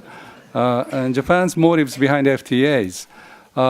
Like I said, Japan wants to use FTA to promote Japanese economic growth, and that can be done by FTA because FTA can expand Japan's export. It can improve investment environment for Japanese firms, and it may be able to lead to the situation that Japan can gain energy and natural resources. And very important point is this, to promote structural reforms in Japan. I think this is a very important reason, important motive for Japan to go into FTAs and TPP. Of course, TPP, FTAs will establish good relationship, and especially the one framework with East Asian developing countries, Japan can provide economic assistance to these countries so that they can achieve economic growth, development. As for region-wide FTAs, Japan like to, of course, like I said, like to join TPP. for many reasons. One is because of the likelihood that the TPP leads to establish a stable, fair, and transparent business environment, a 21st century type FTA. As we know, some firms from emerging countries are not really playing by the rules, so it is very important to have fair, transparent rules. Okay, and then as for East Asia, it is very important for Japanese firms for them to be able to construct and use effectively regional production networks in East Asia. For that, RCEP can contribute. And also, many East Asian countries still have high tariffs. So having RCEP, Japanese companies can export, increase their exports. And also, this point was touched upon by Shige-san as well. Constructing a region-wide infrastructure is very important, not only for these countries, but for Japanese companies too. Okay, Japan's going problems. I have some figures, but because of time, I just mentioned these points. Low economic growth, lack of dynamism, closed economy, declining aging population, declining savings rate, growing huge government debt. Given all these difficult problem situations, in order for Japan to achieve economic growth, Japan has to improve technology or improve productivity.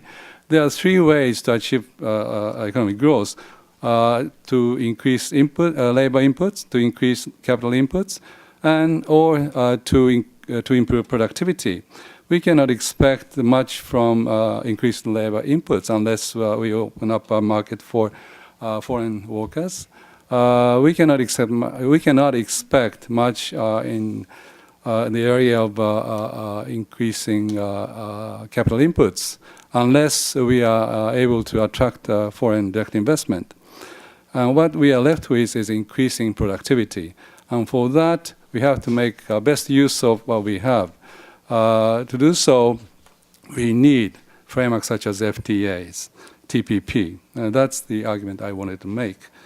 Okay, I think you have all these figures, so please go through these figures later. Okay, now, as I said, Japan needs FTAs, TPP, RCEP to achieve economic growth, and a lot of people know that, but it is not easy to have high-level FTA or to join TPP. In my view, because of a strong opposition from agriculture. According to agriculture protectionists, they argue that we need agriculture protection because of food security issues, because agriculture has multifunctionality, in other words, to protect environment, maintaining old culture, maintaining a regional economy, and so on. But in my view, although they don't admit this, but the most important reason for them is to protect their interest. I mean, as simple as that. And so we have to overcome this. How I'm doing? 5 more minutes? Okay. Here, this is just a list of agriculture products with high tariffs. Rice, 778%. Konyaku imo, potato, 1,700% tariff rates. So as for the average tariff rates for agriculture in Japan, it's not so bad. It's lower than Koreans, and it's not as not so bad. But it is these selected, small number of items which enjoy high protection. Because I don't have much time, but there is, like I said, vested interest groups. Not only farmers, when we talk about farmers, we have full-time farmers, part-time farmers, Nokyo, JA, cooperatives, and politicians, maybe some bureaucrats too. Some of them all enjoy the benefit that they can gain from protection. And we have to overcome this position in order for Japan to join TPP and other arrangements. Okay, quickly to my some concluding remarks. As I said, FTAs can contribute a lot to economic growth, not only for Japan, but for the rest of the world. And there are many FTAs already being established. However, we need region-wide FTA, which is lacking.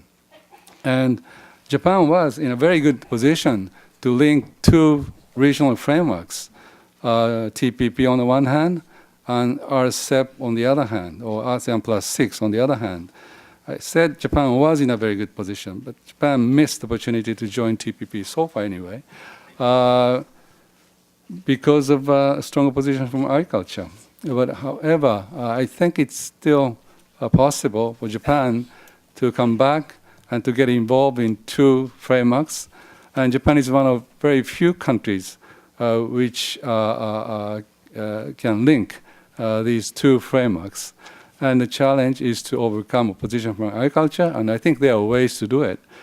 We can think of gradual phasing liberalization, takes 10 years maybe, giving assistance to negatively affected workers, and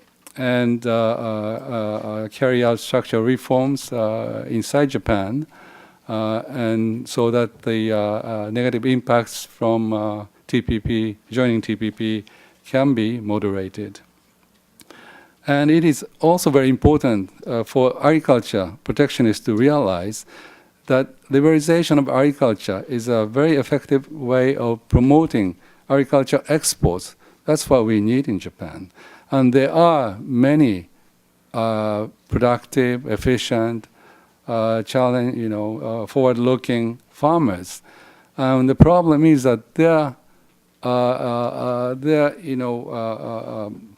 interest and their eagerness has been killed by these protectionist measures. And that's what we have to realize. And I like to see strong political leadership, which although Prime Minister Noda has a very good policy, I think, but his challenge is to overcome a strong opposition. Unless he does it, just having a good policy doesn't really mean much. Okay, finally, just give me 1 or 2 minutes to talk on CJK FTA. Last weekend, CJK leaders had a summit, and there are three, I think, very important developments. One is they agreed on start of FTA, CJK FTA within this year. But the second one, which Ishige-san already touched upon, is an investment treaty. Trilateral investment treaty has been signed. CJK could do it. And this is one of very few, maybe the only framework they agreed officially. CJK, especially CJ and KJ, are not really in friendly terms in many respects. But when it comes to economic issues, it shows that they can really agree on a very important point. So this may change the views of observers on three countries. And if we can continue, if CJK can continue this good relationship, I think it is very possible that CJK successfully negotiates FTA within a few years. Okay. And the third point is the RCEP.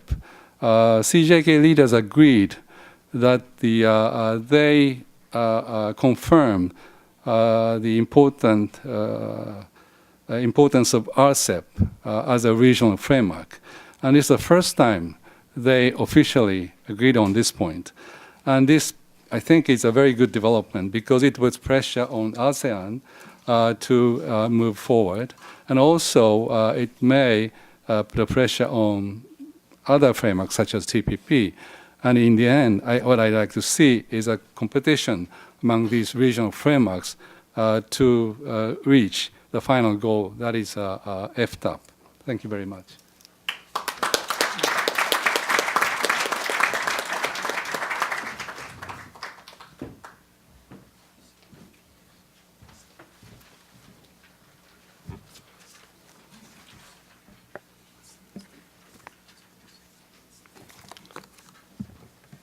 So thank you, Chairman. First of all, I would like to extend my gratitude to the organizer of this conference, JETRO and the CSIS, for inviting me here to make a presentation.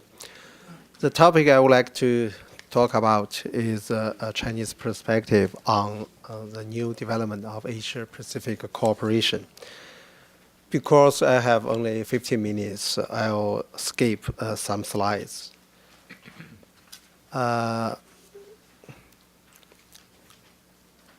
When we talk about the Asia-Pacific economic integration, we can easily find there are two approaches. One I call is Asian approach, including the ASEAN, ASEAN plus one, ASEAN plus three, and the East Asia Summit.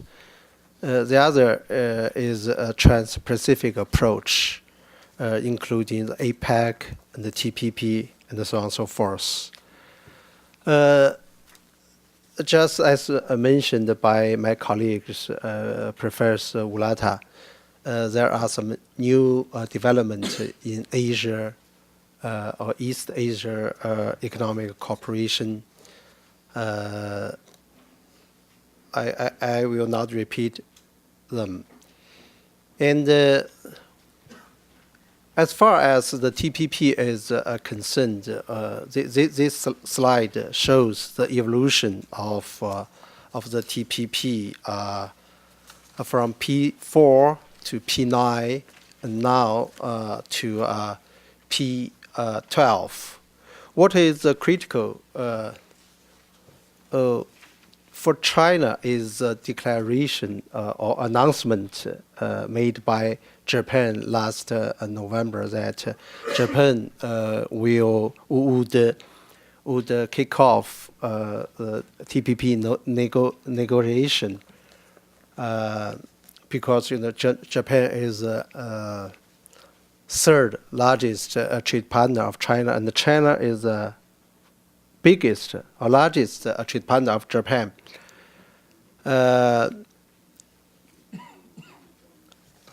People may ask that what the impacts are exerted by TPP on the regional integration. If the TPP is signed by the P12, there would be some impacts. The number one is the marginalization of the Asian cooperation. 10 plus 3, 10 plus 6 might be marginalized. The other impacts on the regional economic integration might be directed to the ASEAN because the ASEAN is the pillar of the 10 plus architecture. More uncertainties will face ASEAN. The third impact might be the potential impetus to advance the Asian integration. So we have already seen the results. That is, during the latest Japan, Korea, and the China summit, the leaders of three countries announced that the trilateral free FTA negotiation will be started by the end of this year.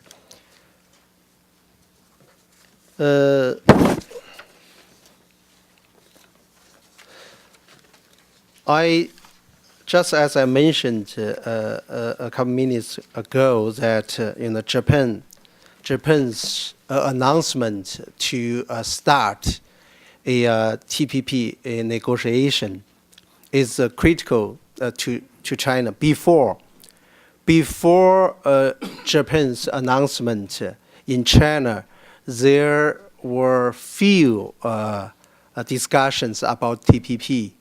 But after Japan's declaration, the TPP has become, suddenly a debating point among Chinese scholars.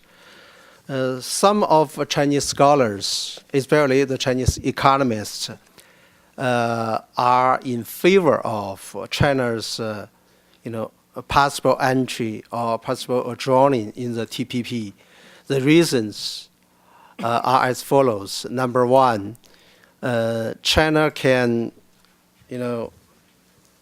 gain some trade creation effect because the market is becoming larger.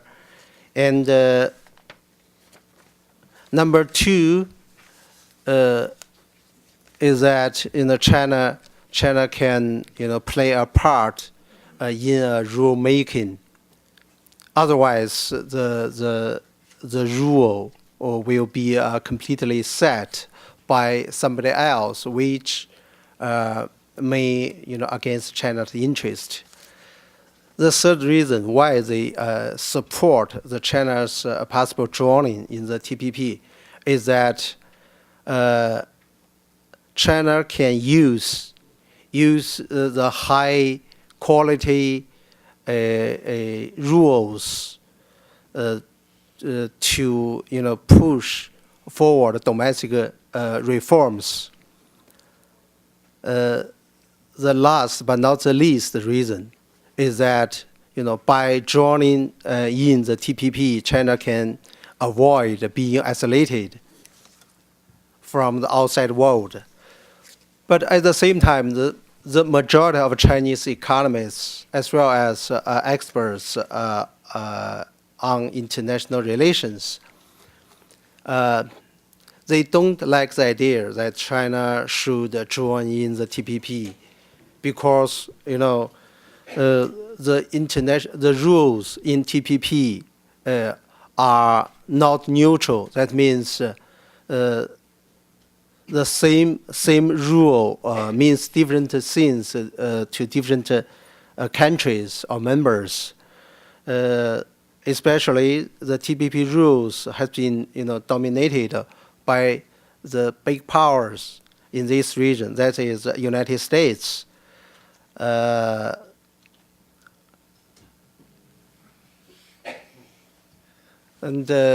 China should try to avoid falling into the victim of unfair rules. The other another reason for them to opposing that idea is that TPP, in their mind, TPP will be fruitless, will never come true. It's something like a talk show or a concept on the paper. So it's a waste of time. The third point they gave is that China's trade dependency has been very high. It may be too high. That means the foreign market, the importance of foreign market, will be decreasing in the future. Last but not the least, they think that China is far from meeting the requirements set in TPP. The condition for China to join in is not mature.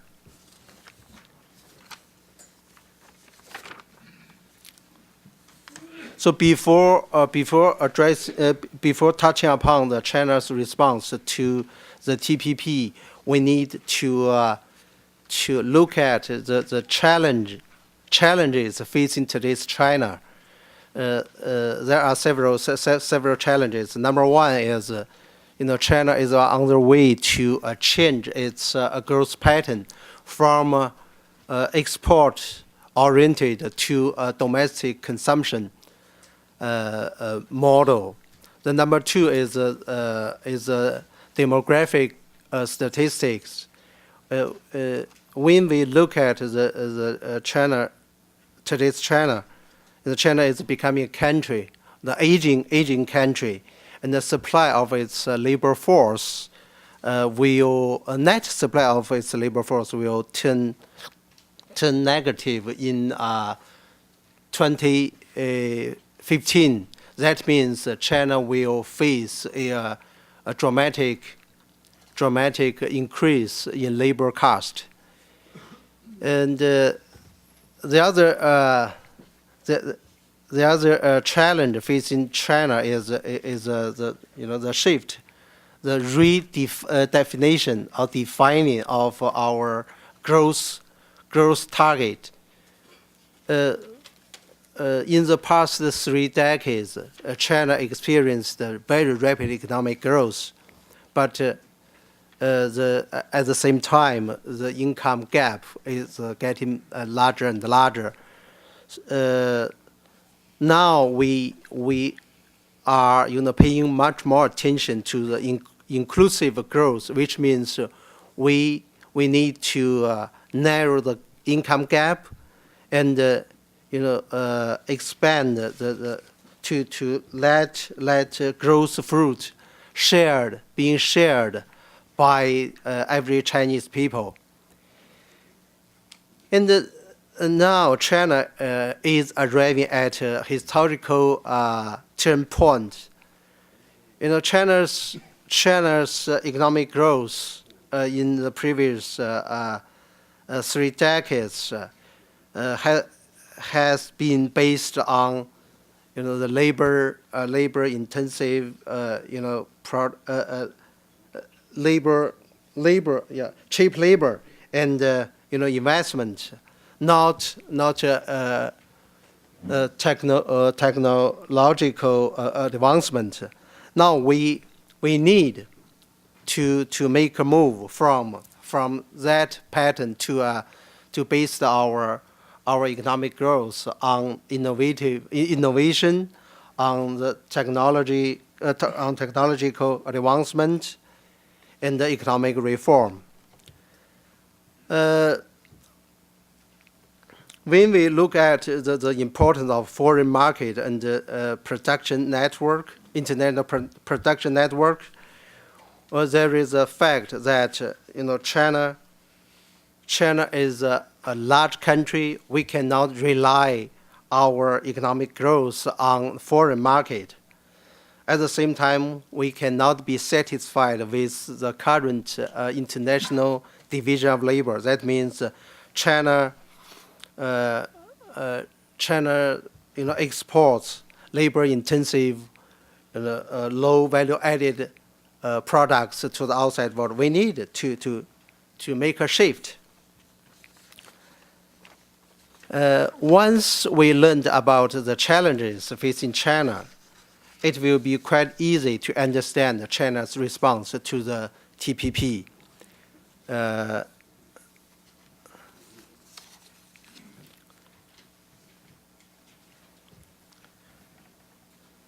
First, China response to the PPP is, we hold a natural stance because, according to various studies or estimates made by think tanks, the impacts exerted by TPP on China will be very limited.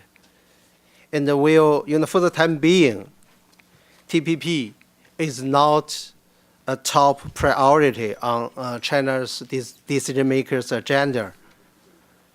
What is critical for China is not to expand its trade to the outside world, but is the shift of a growth pattern. Maybe in the future, China will be part of the TPP negotiation in 3 or 5 years, but it depends. It depends on the terms we negotiated and the conditions are mature or not. The best choice for today's China is to maintain the momentum for the Asia cooperation.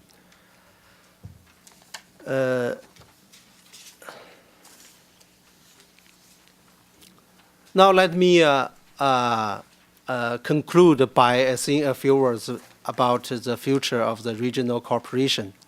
The TPP is one of the alternatives for China and also for the countries in this area. And I have a desire that two approaches I mentioned before, an Asian approach and the Asia-Pacific approach, I have desire that they can be compatible rather than competitive with one another. But what will they are? Well, I have there is no quick and clear answer to this question, compatible or competitive. There are many mechanisms for promoting the economic integration or cooperation in this area, multilateral as well as bilateral. I think they will coexist for quite a long time.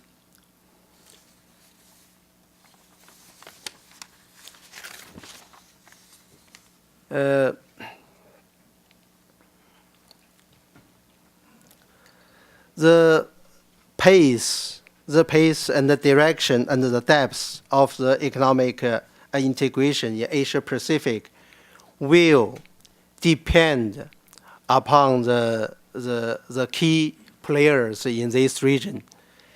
And China is indispensable here. I mean, China is the largest, the single market in terms of population, and in 2020, China's GDP based on PPP will be on par with that of the United States. So, without China's participation, any regional or Asia-Pacific economic integration will not be complete.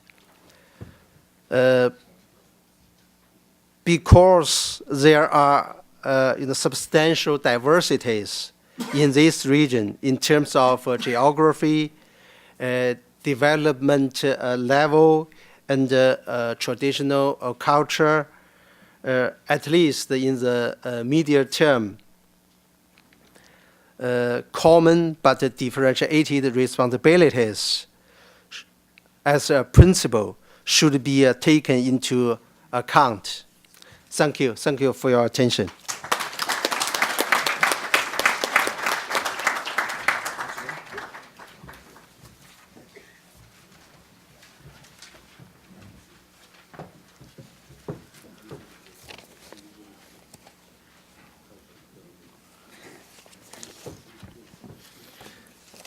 Thank you, Michael. Good morning to every one of you. First of all, I would like to thank you, the CSIS and JETRO, for inviting me to share my perspectives. I say mine is personal, it's not representing the Singapore government in any way, on the Singapore perspectives on FTA and regional economic integration, with some references on ASEAN perspective. Since the time given only about 15 minutes, so I'm not going to go into dwell into great details of the many issues, but I think for most of you, you are familiar with all the topics and issues, but mostly on the perspectives, inside and between lines. First of all, the Singapore trade policy and the FTA strategy is well known to all of you. Singapore is a small city-state which has to externally leverage on everything, market, resources. So that would make possible the transformation within 4 decades from a third world to a first world countries. Secondly, as the multilateral trade regime is weakening, So Singapore, as a small city state with small domestic market, must vigorously and proactive manner, plurilateral, regional, and bilateral FTA with its important trading partners to leverage whatever competitive advantage. So at one stage, many ASEAN countries, particularly Malaysia and Indonesia, and to some extent Thailand, were quite unhappy that Singapore pursue a quite different track, far ahead than others, 9 ASEAN member countries. But later on, each one follow the Singapore path. It is a second best strategy to build high-level, comprehensive and rule-based regional and bilateral FTA as the stumbling blocks, rather than the building blocks, rather than the stumbling blocks to multilateral trade regime. Now, this is very important. If you look at Singapore is the most active and proactive pursuing bilateral, regional, and sub-regional. But as far as possible, it should be close to the multilateral first degree optimizations. It means through the WTO.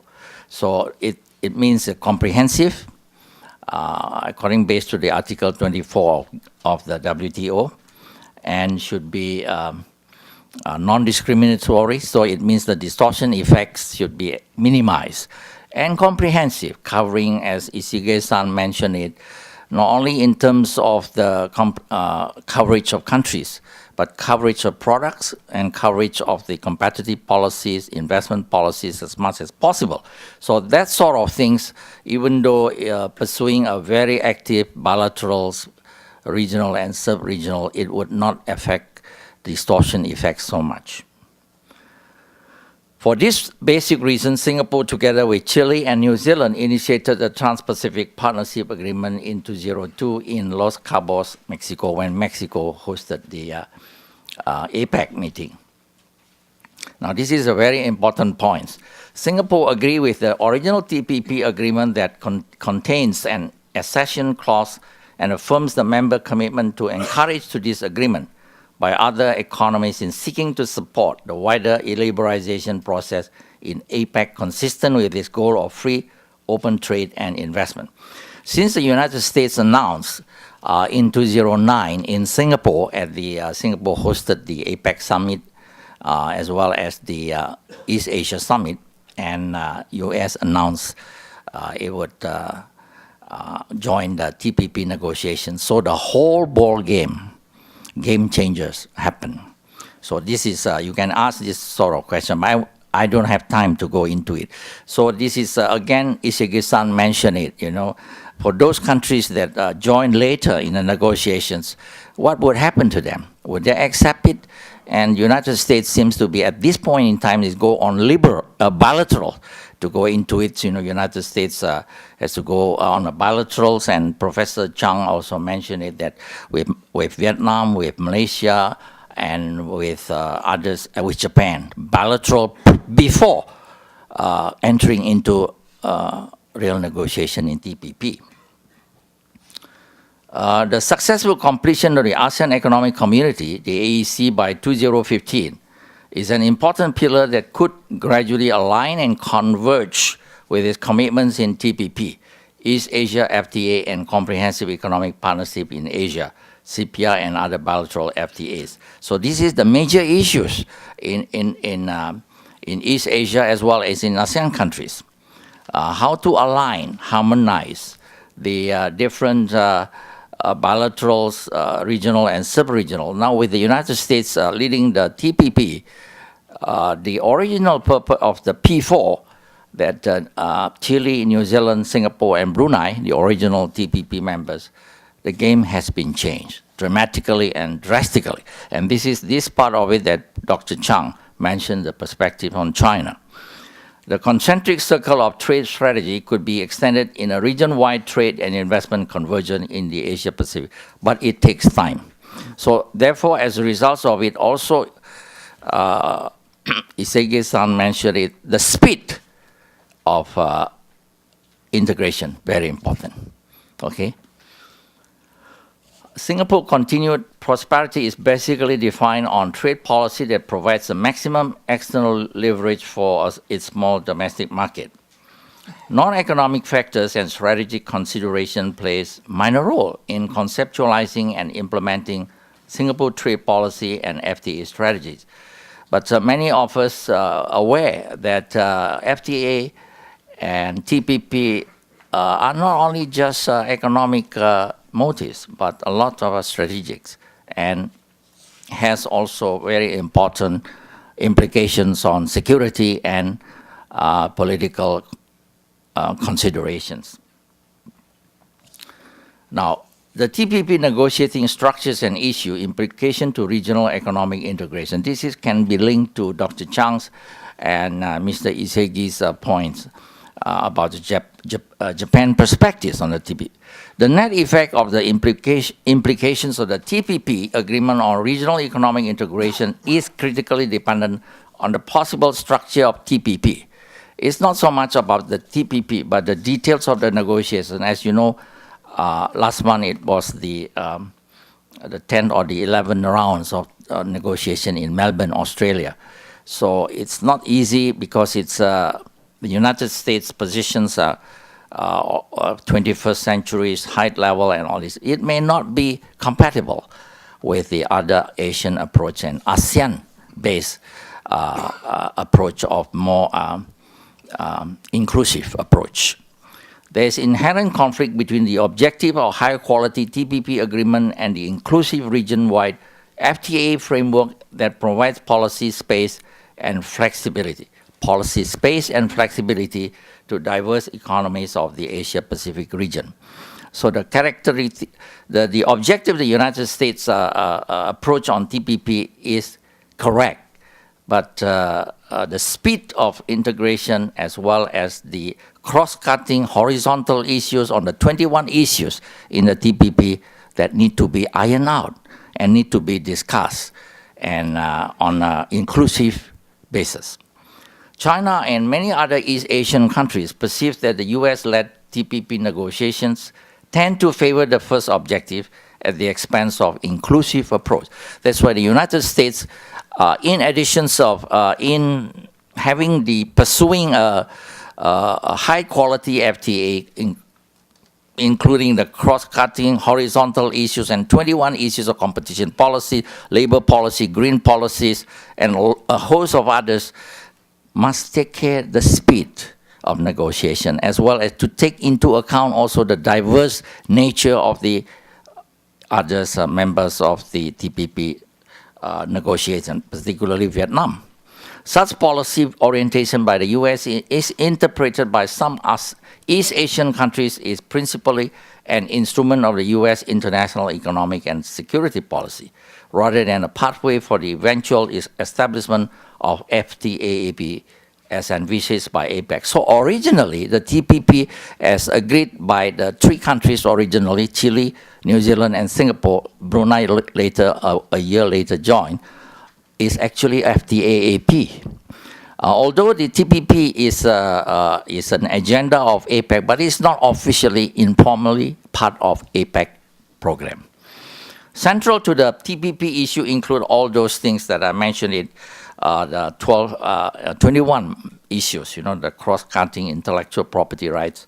But I said they are good, but the speed of negotiation as well as the detail, the structures of it that may tend to amount to problems in dealing with it, as well as to the more less developed member of the TPP negotiators.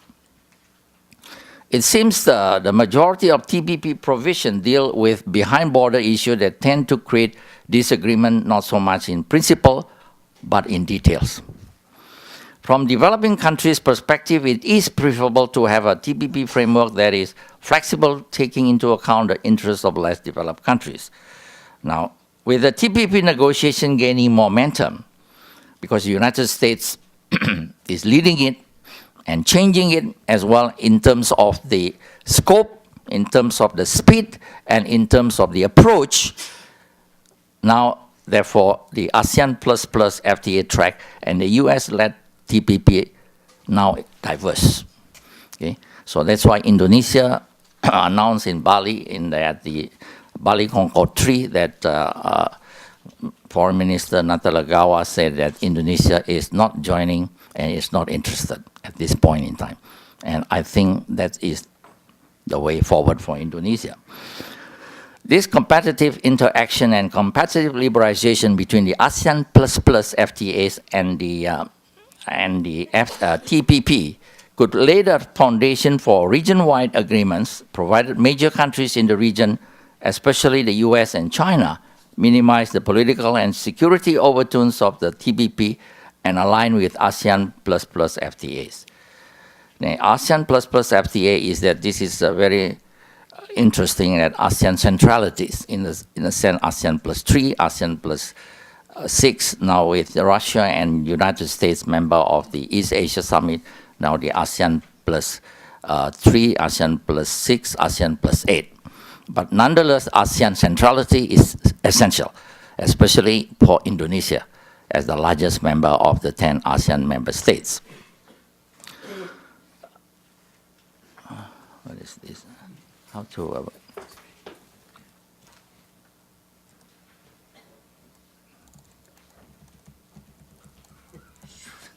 Oh, you mess it up now, the whole thing. So the United States entered into TPP, but it was very different than the original P4. So instead of the lines, now the whole page disappeared. So he even finished it off without having me the chance to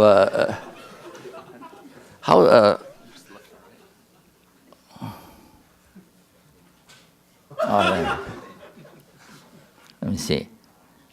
Just a few more. Oh, okay.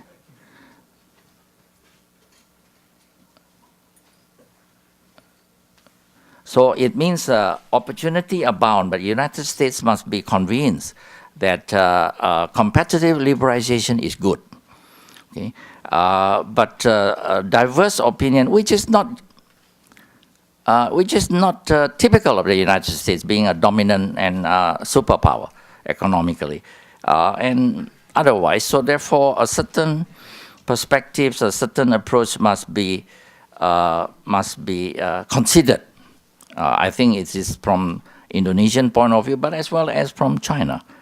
Not from Singapore. Singapore is very different. It's just following the as well as the economic issues, the economic elements of the TPP. So efforts can be made on both tracks to make provision as complementary as possible, with a view to guide the technical development of each towards convergence. At the ASEAN Summit, at the East Asia Summit in November 2011 in Bali, ASEAN heads of government issued ASEAN Framework for Regional Comprehensive Economic Partnership. This is what we call it, the RCEP, the Regional Comprehensive Economic Partnerships. Reinforce ASEAN commitment to maintain centrality and proactive role of ASEAN in relation to external parties. I'm pleased to learn from Dr. Chang that the RCEP also is explicitly mentioned in Beijing a few days ago. That even though the CJK is moving within negotiation will start this year, but the the Regional Comprehensive Economic Partnership, which ASEAN, the centrality, is being noted and appreciated. This implies that ASEAN plus FTA with its dialogue partners and the concept of ASEAN centrality, which require harmonization of rules and regulation on ASEAN plus 3 FTA and ASEAN plus 6 FTAs are being pursued. As you know, in August last year, Japan and China is promoting the ASEAN plus 3, Japan is on ASEAN plus 6 CPR, China is EFTA, East Asia Free Trade Area, and Japan on the Comprehensive Economic Partnership Agreement, CPR. But in August last year, both countries agree to set it up to working groups on the trade issues, on service issue, on investments, on custom procedures, on trade facilitations, and on the tariff nomenclatures to work it out and harmonize between the ASEAN plus 3 and ASEAN plus 6. China and Japan have agreed in August to set up working groups to harmonize the East Asia FTA, CPR, and EFTA. The ASEAN Framework for Regional Comprehensive Economic Partnership that establishes an ASEAN-led process by setting up principles under which ASEAN will broaden and deepen its engagement with FTA CEP partners and subsequently with other external economic partners toward a regional comprehensive economic partnership agreement. But with the TPP and with the United States now actively pursuing a different approach, this competitive liberalization approach may diverge. The possibility is there. It's not so much about the principle, but the details. So in the negotiation, you have to take that into account. It is important to take into account of regional market and economic realities of rapidly developing emerging big economies of China, India, and Indonesia that are not part of TPP negotiating process in identifying common elements for future FTA convergence. The success of long-term economic development in ASEAN countries depend on two factors. One is on the intra-regional demand and on the external regional demands. So the AEC blueprint has 4 objectives of single market production base, competitive economic region, equitable economic development, integration into global economy. Now, the free flows are based on the free flow of goods, services, investment, capital, skilled labor would promote regional demand competitiveness and attractiveness of ASEAN in the global market. So these are the pillars, the 4 pillars of the ASEAN economic community. So on the other hand, stimulation of intra-regional demand require narrowing of development gap between the ASEAN 6 and the ASEAN 4, the CMLV country, Cambodia, Laos, Myanmar, and Vietnam. And it depends on very much on reducing development gap and narrowing and increasing connectivity. Connectivity, it means the ASEAN comprehensive development as well as the ASEAN master plan on transportation. To maximize the AEC target toward the ASEAN economic community, in 2015 it is imperative for more developed ASEAN countries to provide regional public goods, facilitation, development assistance to other less developed. So narrowing development gap or equalizing the benefit of AEC is equally important as liberalizations. So therefore, the United States may take note in negotiation of the TPP that narrowing development gap, equalizing benefits of the less developed TPP negotiators tend to take into recognition. So that would tend to harmonize between the ASEAN centrality approach and the TPP approach, which is emphasizing on the quality and comprehensiveness, while the ASEAN centrality emphasizing on inclusiveness as well as narrowing development gap and sharing the benefits more equally. ASEAN as the default hub of the East Asia economic integration is dependent on the extent of success in achieving the AEC target toward AEC. The less successful the AEC is, the more likely the concept of ASEAN centrality will be substituted by default with other form of non-economic integration in Asia. So the CJK, in ASEAN point of view, is strategic. The CJK would make more ASEAN conscious to accelerate the completion of the ASEAN economic community. But at the same time, if ASEAN by 2015 does not complete, now it's expected maybe around 75% or maximum 85%, the CJK would proceed along, so that would somehow weaken or minimize the ASEAN centralities. Equally important is the establishment of institution, infrastructure, implementation of master plan of ASEAN connectivity and ASEAN strategic transport plan as necessary policy instrument to achieve the objective of community of one vision, one identity, and one community. Now, this one is, there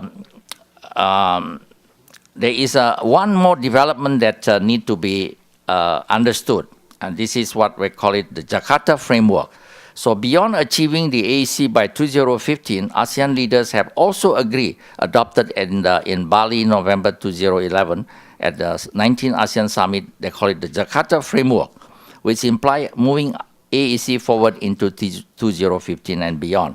So these are the 4 elements to it: competitive pathway, inclusive pathway, sustainable pathway, and dynamic equilibrium pathway with ASEAN centrality. So this one is, the 4th one particularly implies maintaining open and equal relation. The key word, the subtle strategic word is open and equal relations. So in a sense that Indonesia particularly would not join TPP because the Jakarta framework, the dynamic equilibrium, if Indonesia joined the TPP, China would be left behind. And that would be not within the Jakarta framework of open and equal relationship. So this has to be interpreted very carefully along that context. Thank you.